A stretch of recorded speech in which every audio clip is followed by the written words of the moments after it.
Now here is a different kind of tutorial.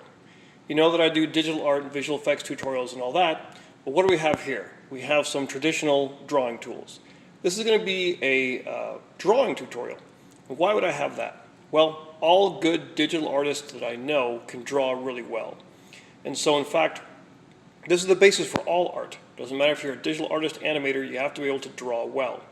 So today I want to talk about doing life drawing figures from life, or some semblance of it, and show you the tools that we need here. First of all, I'm going to be working with charcoal. So here are my charcoal pencils.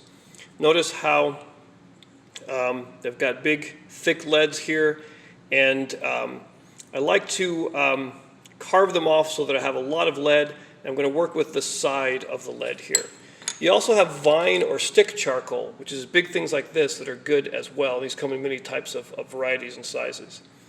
Another good thing to use is this paper blending stick. I think some places might call them tortillons, but this is a great thing for moving the charcoal around on the paper. And really what's great for that is these right here. These are chamois. Here's what they look like when they're new. These are mine that I've been using for years. Here's a sad one here that is so black with charcoal dust, and I've worn holes through it. As you can see, there's not much left, but I just can't bear to throw it away, and I still use it at times. But here's a good one. So I have a lot of dust there. This other side I use for Conti crayon and things with color. You don't really want to mix those up. Another really good thing is going to be erasers. You have to have erasers, and I'll show you how those will work. These are kneaded erasers, really good for getting in small areas and large areas and kind of customizing it to the shape that you need. Other good things are going to be white chalk or white Conti crayon to put in really good highlights. And a few other things here that aren't really drawing tools, but I have an X-Acto knife, and I use these to whittle away the wood on my charcoal pencils, because often this charcoal is very brittle. It doesn't necessarily respond well to a pencil sharpener. It might just break off. But you can just whittle away or carve away on the wood to expose it. Another really important thing is going to be this sandpaper pad here. This little bits of sandpaper, and this is actually used for, there's my white and there's my black, but taking the edge of the pencil and or the point, whatever, and rubbing it, wearing it down so you get what you're looking for. Often I can rub off if there's any wood left on the side of the charcoal. I can rub that off there, and it's good for kind of shaping it and getting rid of sharp edges, and maybe getting rid of a point so it has a nice blunt area you can work with. Generally speaking, you want to have something that is wide, and you want to avoid detail. You want to use big, broad strokes, and I'll show you what I mean by that. And of course, with paper, I'm just going to be using newsprint. Now, there are different types of newsprint, and this is one that I've always liked, Strathmore. It's really kind of cheap paper here, but you get a lot of it, and it works really well. Now, what you want with the newsprint is you want something that is not too slick and not too rough. And I've just found that this particular kind I've used quite a bit. The Strathmore newsprint has the right type of surface. I like this. Again, not too slick, not too rough, and it responds well to charcoal and to Conti crayon and all kinds of things. And if you're doing life drawing, you're doing lots of sketches, lots and lots. Some things are just practical exercises, and you're going to be throwing them away, so you want cheap paper, and then newsprint is good for that. So that is what I will be working with. Now, I'm not using a live model for this demonstration, but it's okay. All the same techniques apply. I've got an image projected on the screen, and I'll work from there. And let's just see how it goes. Now, as you're starting off with this, we're working with charcoal. What I'm going to do, I really do this for any type of drawing like this, and it works really well for life drawing particularly, is you want to work fast. Even if I'm going to do a very finalized drawing, it's all nice and detailed, I'm going to start off with what's called a gesture drawing. And a gesture drawing really means that you capture the pose, the entire figure, head to foot, whatever, in about 1 to 2 minutes. Now, the reason you do this is that for some reason the ability to draw accurately and get the right proportions in is actually much easier, much faster if you draw it quickly. If you take your time and try and really be delicate and exacting about it, it's not going to be right, unless maybe you're a drawing genius, which I know I'm not. So I do all my life drawing classes. We start off with a gesture drawing. So I've got a piece of charcoal here. What I want to work with is something I can put down big heavy lines, and there we go, but not be too dark. I want to keep away from thin lines. I want to use big, bold strokes. And the idea behind charcoal, the reason we use it for this type of stuff, and a lot of the great masters use it as studies for their paintings, is that charcoal is very much a painterly medium. It might look like pencils and look like lead, but it's not. And I'll show you how this works, or at least how I use it. So as I start off, I'm going to do a gesture drawing. And I want to get the entire figure really quickly and use my entire paper here. This is a large sheet of paper, I think 18 by 24, and working large will really help, especially drawing from life and working quickly. So the first thing I want to look at are what are the three major body masses. And you have the head and the torso with the rib cage, and then the pelvis. Here are my three major body masses. And I'm looking to see what's going on. Notice how I'm drawing very, very lightly and quickly. I don't want to put down really dark, heavy lines because I'll just be fighting with them later. All right, now I've got some legs here. This is a kneeling position. The model's kneeling, and we don't really see the feet. What we have here is some very foreshortened limbs. So the arms, you can see, are straight down. The legs are very foreshortened. And often a foreshortened leg is just going to be like an oval. We've got something kind of like that. And there we go. I'm going to try and put in a few more details here. The idea here is working quickly. I start off all my model drawing classes with a series of gesture drawings, and each one's like 2 minutes. We rush through them, and then you should actually be a little bit tired. If you're doing it right, you should be a little bit tired by the time that you're done, because it's a fast, very physical, almost exerting sort of process. So I've got this in. I'm working really quickly. Any type of drawing technique that works, like for example, I'm looking at negative spaces. I'm doing some measuring, some plumb and lines and horizontal lines. And notice how I'm not trying to outline my figure. I'm trying to do very light and almost suggest I'm trying to find out where these lines are. So I'm not drawing outlines. I'm thinking of this really kind of like a scaffolding that's going to put up a building. This is a support for my later drawing. And I'm trying just to find out where that drawing is. I want to put in some important areas here. It's always good to suggest the center line, see where that is, and put in important areas. That's a gesture drawing. And that's really kind of all you need to start out with. Now this is not the finalized drawing, and it's not going to take the place of the drawing, but it's the beginning. And let me show you what I'm going to do now, and this is why charcoal is so great. I'm going to take my chamois and wipe it away. Just like that. Very dramatic. My drawing's gone. Well, not really. It's still basically there. I can see a bit of my original outlines, and the most important thing is I'm putting some tone on this background.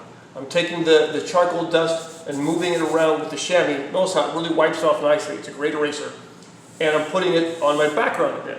Now I'm going to come back a second time, as I consider this my second pass at the drawing, and I'm going to see if I can refine it further. So again, here is the head. I'm thinking about the structure. There's the jaw, the mandible. There's the sternocleidomastoid muscle. I want to get that neck there. Get this major body mass. This rib cage is really important. Get the shoulders in there, okay? And the arms.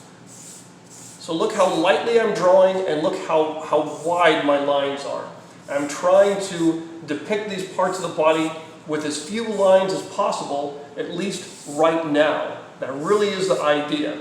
I'm trying to work quick and fast, and these will help me get all the parts in and get them, more importantly, get them in correctly and in proportion, the right size and shape. I'm not thinking detail at all. I can't be thinking about it at this point. Now, if you're thinking detail, if you're wondering about it, just so you know, no amount of beautiful detail is going to save a drawing that has gone wrong at this point. This is where it's got to be just right. You can't be thinking about detail, you got to get the major shapes in. They've all got to be where they're supposed to be. The proportions have to be right. This is where it really has to happen. So I'm drawing maybe a little bit heavier this time. A little bit heavier, putting down some more charcoal and trying to refine my shapes here.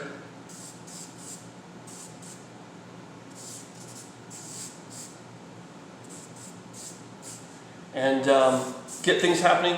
Maybe I'll do a little hint of shadow. Look how quickly I can put that in with the charcoal. This is why charcoal is such a great medium for working fast. And you see, it's not like drawing at all. You can't draw this way and put down this much stuff this fast, at least not with pencils. This really is almost a very painterly medium. I'm sort of imagining, look, I'm holding this. I'm doing this broad side here as I'm drawing.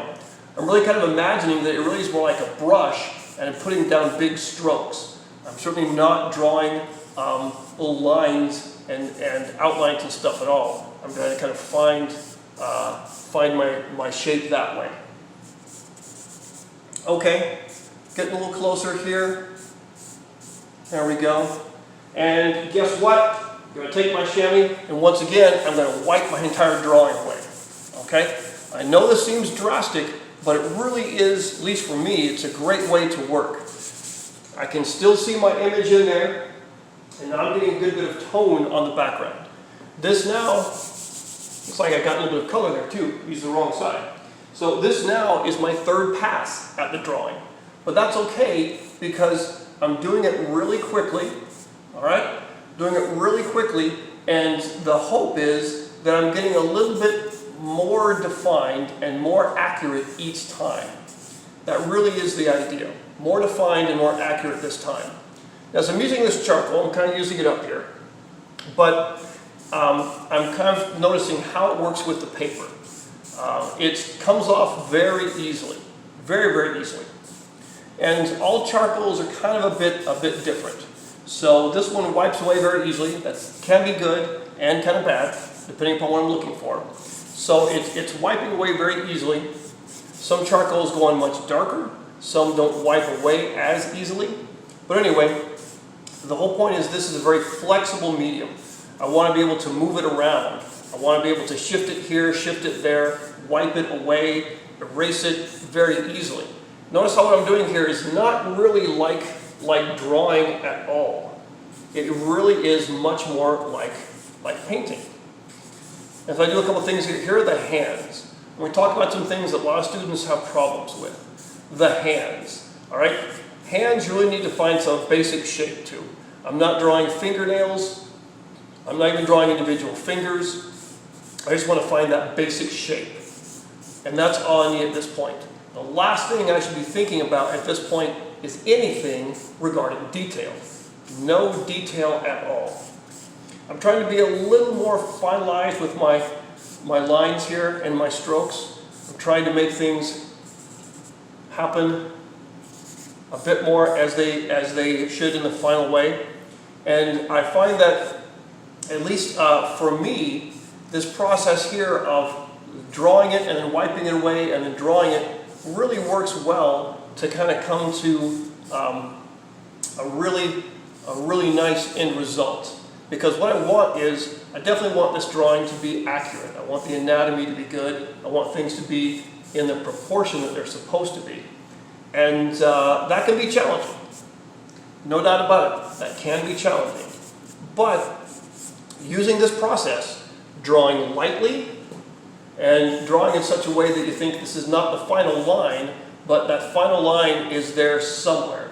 I'll get to it eventually, but it's in here somewhere. And I'm just sort of, I'm sort of discovering it. It's like I'm exploring and trying to find out where that final line is. And that's really this process that you're doing right now.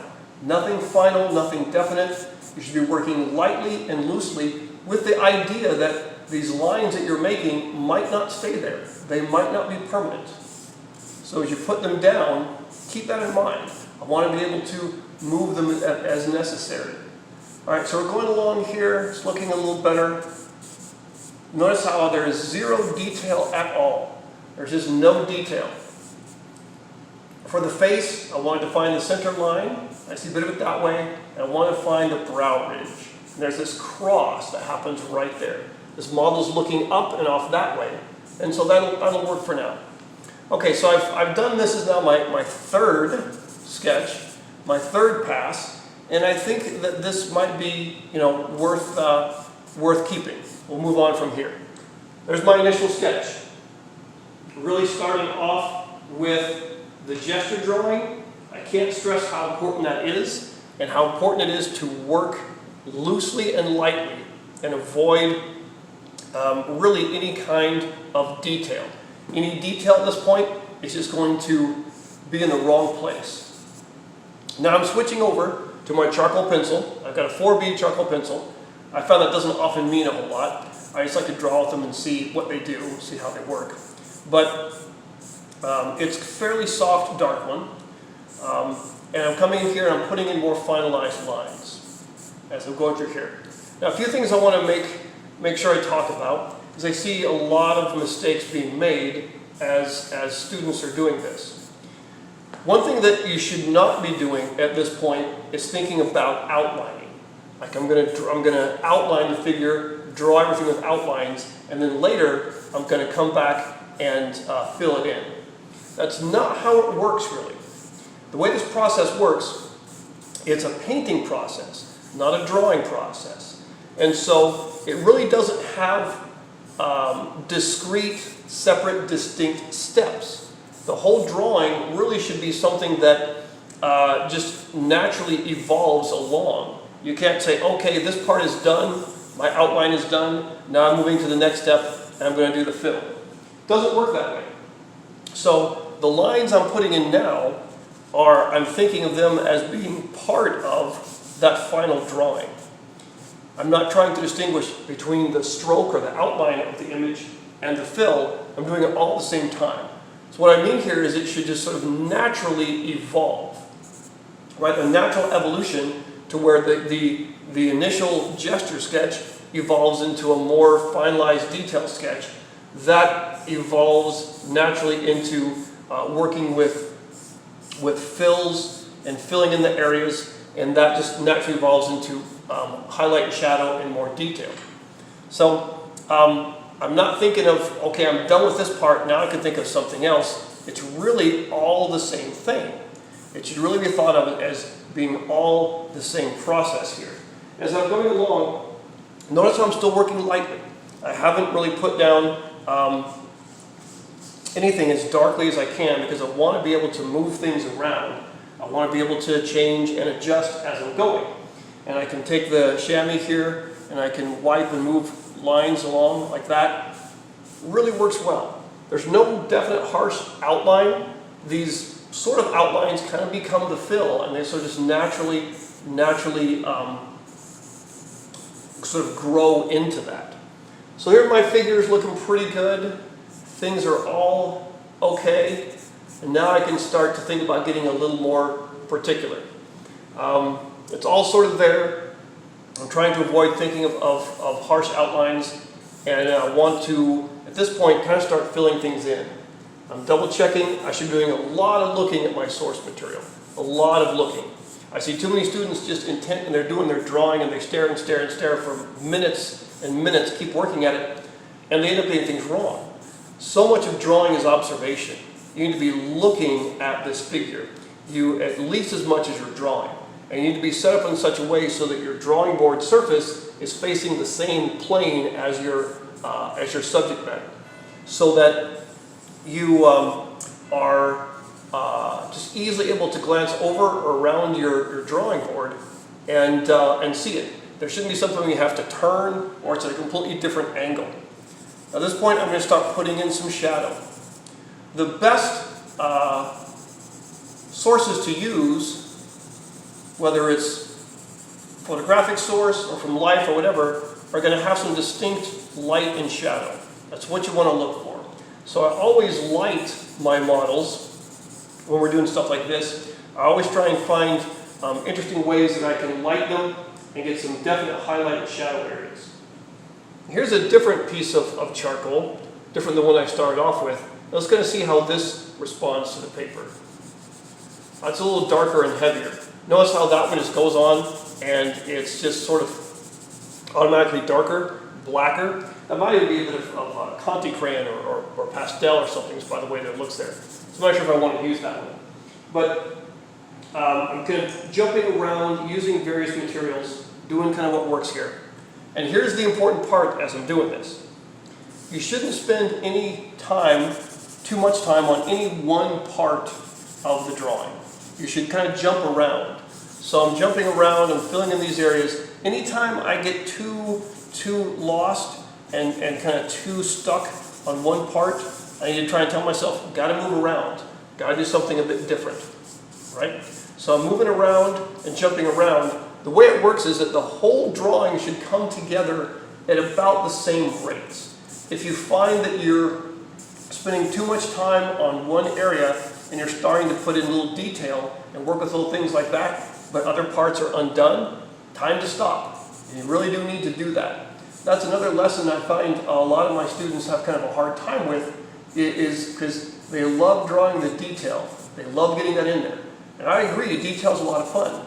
But that's not how it works when you're doing a painting type of thing. You might be able to draw that way, but you really can't paint that way. And so I'm just kind of jumping all around and trying to get things working uniformly. I'm using this 4B charcoal pencil. It's kind of light. It's not putting down very dark areas yet, but that's okay. Another problem I see students make quite a bit is they'll get things too dark too early. And then they're kind of fighting with that if they want to take it back. There's no need to make things dark early on. You can always come back and make them darker. So your mode of thinking really should be, let me keep this loose and light for as long as possible. Loose and light. No detail. I'm keeping away from the darkest values I can put down. And of course, the lightest values right now are the paper, and that's fine. But notice how as I'm looking at here, I'm trying to visually break things up into highlight, midtone, and shadow. And it doesn't really matter what I'm looking at.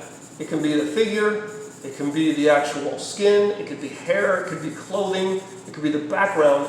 Often I have students ask me, well, how do I differentiate? How do I make the hair different from the skin or something? And I tell them, you don't have to. It's really all the same. All you're concerned about is highlight, midtone, and shadow. The more you try and label what you're drawing, the more you're likely to kind of mess up and do things that don't quite work. The more you can just think, I'm just drawing these abstract shapes and get lost in the beauty and the grace and the natural form of that shape and not think about what it is, the better off you'll be for this drawing process. As your brain tries to label things, you're going to get it wrong. You're going to take shortcuts and do what your brain thinks it looks like as opposed to what it really looks like. Okay, so I've been going at this for a few minutes now, and it's kind of coming together, but notice a few things. I'm trying to show highlight and shadow areas. The shadow areas are pretty definite here, and that's working. It's all very loose, really loose. I'm defining important areas. I've got the center line right here. So I'm defining important areas here. I'm trying to define where my highlight and shadow areas are. And I'm really concerned about the overall shape and the form and that things kind of fit together where they go. There is no detail at all. And I'm purposely, notice how I'm holding this pencil. I'm not holding it like a normal pencil, so I'm drawing here and like I'm getting a point and doing detail. I'm holding it like this so that I can, especially as I initially draw, I want to think about getting in big strokes and I want to avoid doing detail. So whatever you have to do, in my case I often hold it like this as I start out. The idea is I want to avoid detail at all costs, really. Avoid detail at this point because it's just going to kind of get in the way.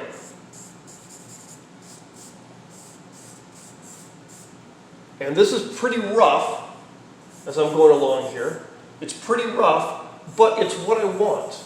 Also notice I'm not drawing any hard, definite lines. I'm trying really to keep away from doing outlines. I'm trying to have my outlines kind of bleed into the fill, the inside form right here. Because it's not a draw an outline, stop, then start doing the fill, stop. It's all one process. It should really all be the same thing. And so notice I'm jumping around. I'm trying to do all kinds of different things here as I'm doing this. And I may even suggest some shadows as the figure makes contact with the ground. Cast shadows are good. Got my chamois here. Look, I can wipe away areas. Look how nicely those lines wipe away. Really, really is good. And so you want something that, this is a combination of using charcoal, of using a nice surface, and it's kind of loose at the moment. It's almost like it's temporary, you know. I could get really mad and wipe this whole thing away and start over, right? I don't really want to. Hopefully it's coming out well enough to where I'm not going to do that. But see how kind of loose and malleable it is at this time. You know, very loose and malleable so that I can move it around. Look at that. I can take that, just kind of just wipe stuff down there and wipe that off and move stuff around. This is very much like painting. It's not really at all like drawing. In drawing, I'd be drawing outlines, I'd be thinking about a fill, I'd be doing all that kind of stuff. I'd be trying to be very precise and meticulous with it, even as I draw lightly and do initial sketches. But with charcoal, I'm really thinking of it more like paint, that I can move around and make all these changes if I need to. Because with paint, you can just paint over it.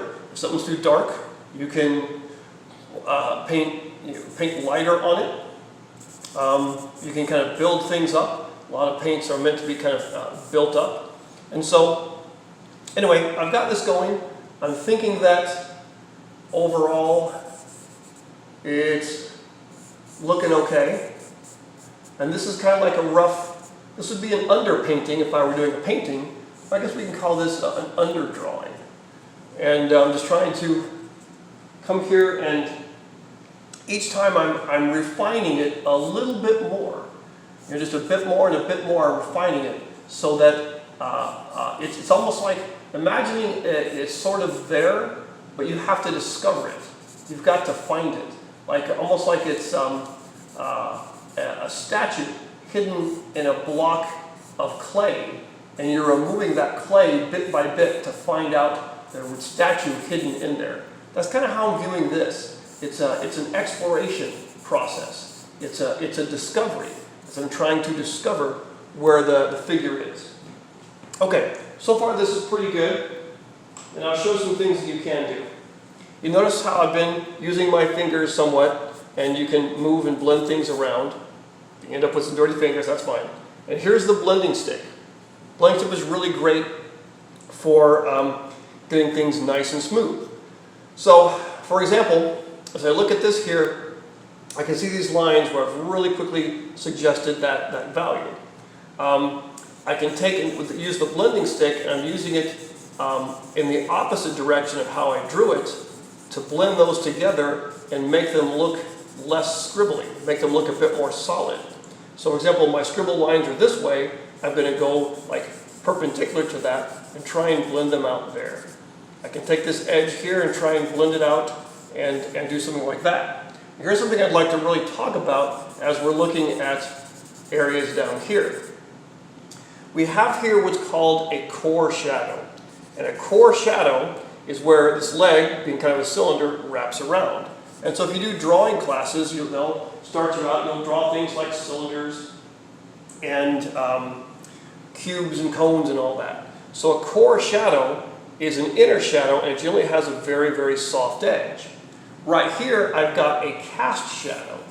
As this leg is right here, it's casting a shadow. Now I've got to maybe remove some of this right there. Get that wonderful chamois going into work. And right about here, there we go. I've got sort of a cast shadow happening here. If light's coming from this way, and of course you can see here's my highlight side, so the light's over here. This leg is casting a shadow in this direction. And so cast shadows would tend to have a harder edge than a core shadow. And so that's a good distinction to make as you're looking at the figure. Hard edges versus soft edges. Really very important to have that dynamic. There will be hard edges and there will be soft edges. And you want to switch between the two and get them in the right place. Consequently, there will be smooth curves along parts of the figure, and there will be angular, almost like corners, especially at joints, like shoulders and elbows and knees. Be very angular. I've got a very kind of angular line right here. I'm going to kind of think about that as I do this. So there's an important kind of dynamic to keep in mind, is the contrast of hard versus soft, and curvy versus corners. And see, now I picked up my 6B charcoal pencil, and I'm being able to make some darker areas here. So as we have this going, it's kind of coming together. I'm going to put in some darker shadows.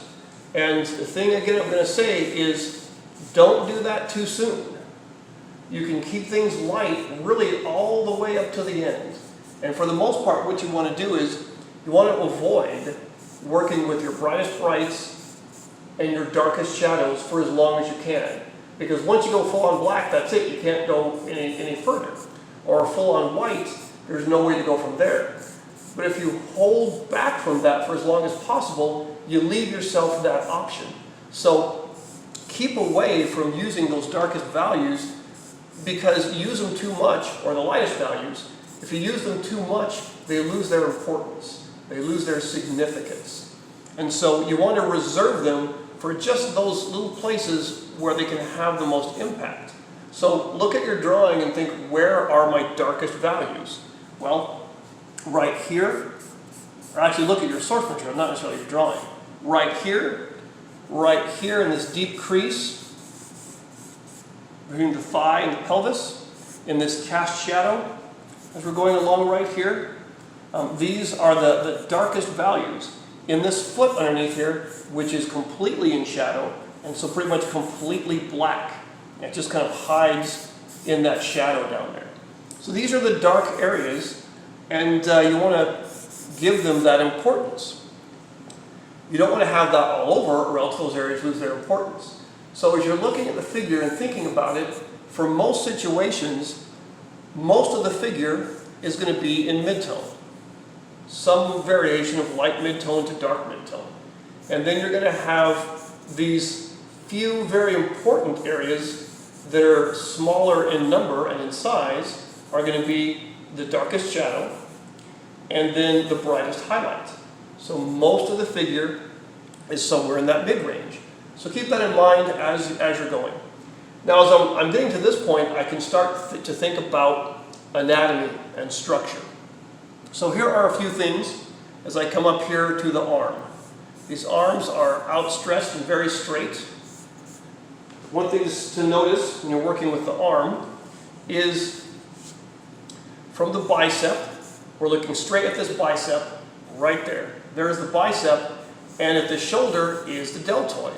And that will give you a little bit of curve, a little bit of form or mass at the shoulder. And then it'll kind of taper down to the bicep. It doesn't really matter the model.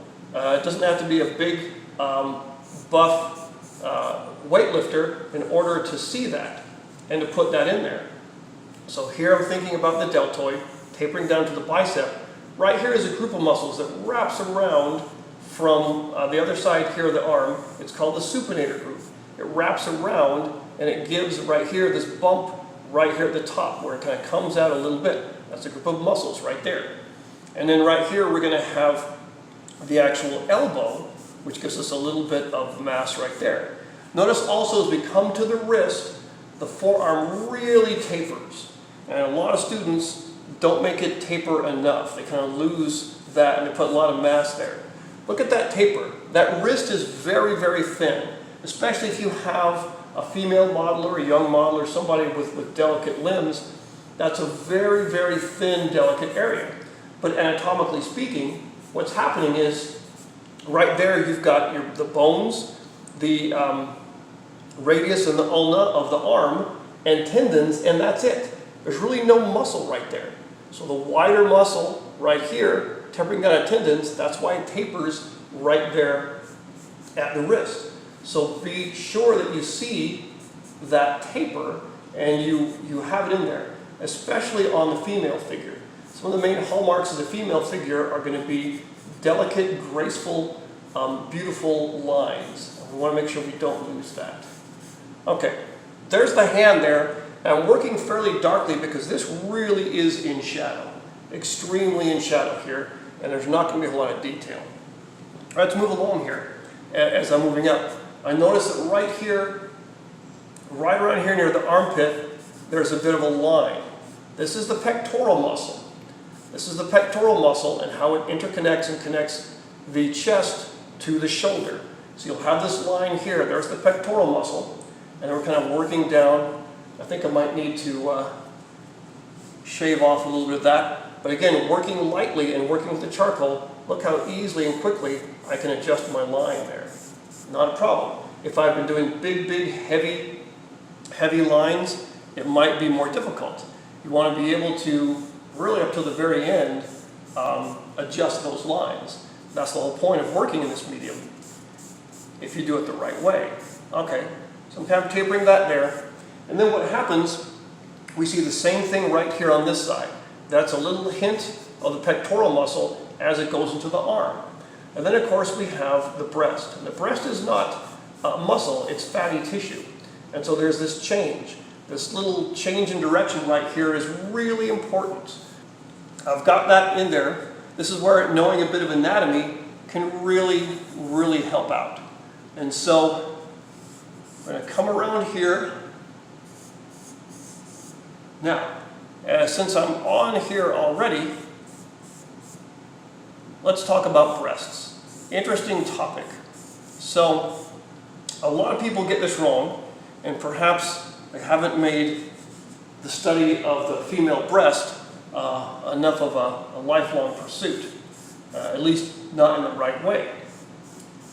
But some things to remember here about the breasts is that they actually face different directions.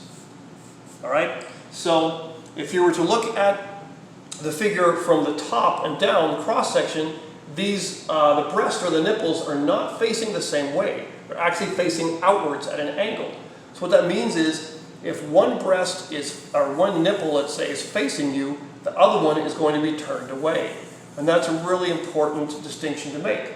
So kind of keep that in mind, that they're facing outward. In this case, neither one is facing us directly, so they're kind of both facing outward a little bit. What that means is that there's a bit less space on the edges and a bit more space here on the inside. And I think I need to move this one a bit. But again, notice how quick and easy it is to make these kinds of adjustments. And as far as how to draw or how to depict the breast, I see a lot of students struggling with this as well. And there could be various reasons for that. But I just want to talk about some easy things to keep in mind. First of all, the areola really is just this dark area of skin. I'm just going to fill that in. Dark area of skin right about here, and kind of fill that in, and I'll come back later and deal with that. And that's really all you need to do. With the nipple itself, there's usually a bit of a shadow to one side. There's a little shadow there, and there's a shadow on here. That's because, again, the light source is coming from here, so the shadow side is on the right. And you don't need to do that much more with it. That's really all you need to think about there. it's probably a very delicate operation there about how you deal and depict the nipples. But you've just got to know what's happening and understand the structure. So again, a little bit of my blending stick, and I'm going to kind of move this around here like this, and see how I'm taking this existing tone that's kind of been building up bit by bit, and I'm moving it around. And so, well, the blending stick really does this very nicely. Very nicely kind of moves that around there. And I'll come back here and deal a bit more with that. But I want to show you something that's important as we get to highlights. We can start thinking about highlights here as well, and it's a way of working reductively. So what I mean by that is there's a highlight right here, and so the brush really is kind of spherical or sort of hemispherical, and so if you have drawn a sphere, you'll be able to understand how the highlights work here. And notice that I can take my kneaded eraser, and I'm coming along here, and I'm just erasing out to show the highlights. And I'll come here and erase out. We've got probably the brightest highlights on the figure are right around here, at least in what's going on right now. So we have the brightest highlights right there, and also the skin on the breast is fairly thin, and so it's going to be very light, and usually catch the light and have a lot of highlight there. So I'm just erasing out. This is what's called working reductively, or reductive drawing, or even a subtractive drawing, because I'm erasing out what's there. I'm thinking about my eraser, but I'm using it like a paintbrush, almost like I'm painting white with a paintbrush. And that's the reason I want to put down this nice bit of tone and value, because then I can come back and start erasing it here as though I'm painting white back in. And so thinking about the values that are here, notice that with our lighting setup, there is a shadow side to the breasts, and so I'm working on the shadow side right now, right here, and there's a highlight side.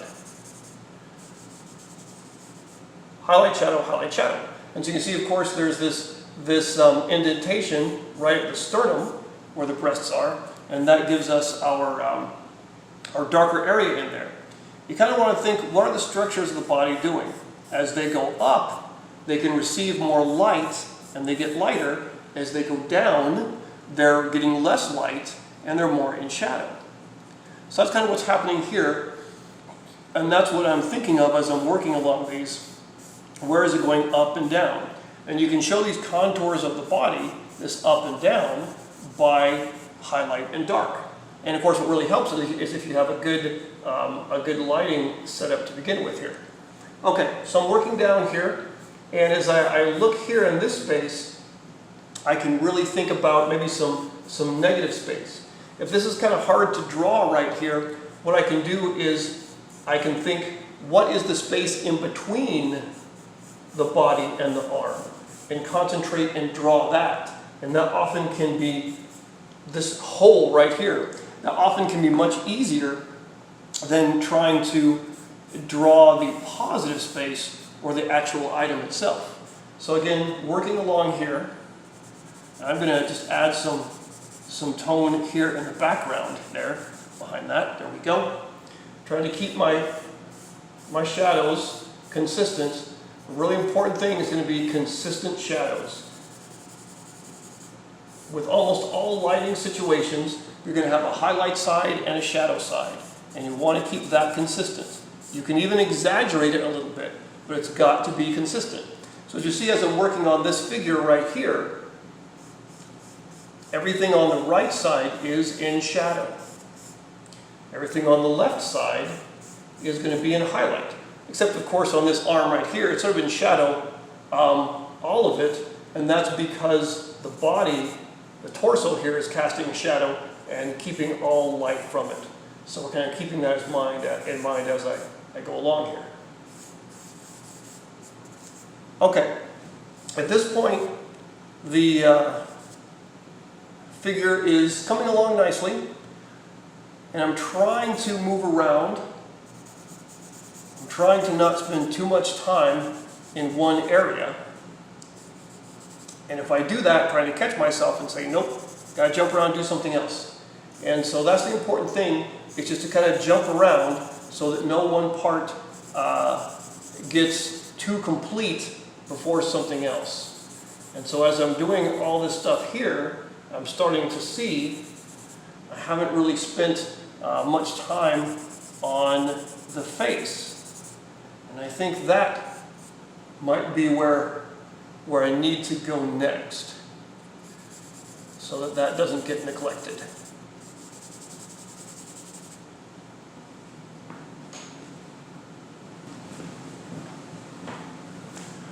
Let's look at the face.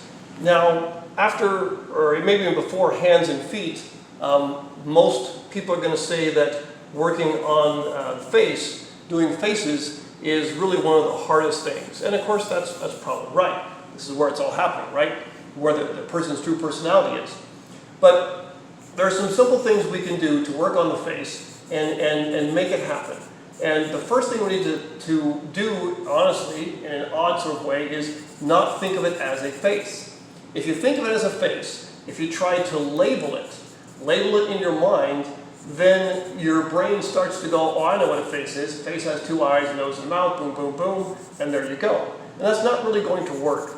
You need to turn that part of your brain off, that left brain way of working, and you need to think of it as, it's just a collection of shapes. That's all it is. It's no different from drawing, a fruit basket or simplified shapes like a still life or geometric shapes or whatever. In fact, those geometric shapes are what is going to help us get this face happening. So some things we need to do to make the face happen. This is a bit of a challenging face. So there are two things happening here. One is she's looking away. It's more than a 3/4 view turn. So there's not much of one side left. So the center of the face is really far over. And she's also looking up. We're below, kind of looking up at her. She's looking up, and we're getting the underside of things. So yes, that makes this challenging. But again, a shape is a shape, and it can be done. So you need to start looking at the shapes and try and see, okay, what they are and what they're doing, and not think of it as a face, if at all possible. And so I'm going to attack the face here and see what I can do a bit. I'm taking my chamois, I'm wiping a few things away just to kind of clear it up, and I'll jump back in here. As I mentioned, we do need to show the center of the face, or the head.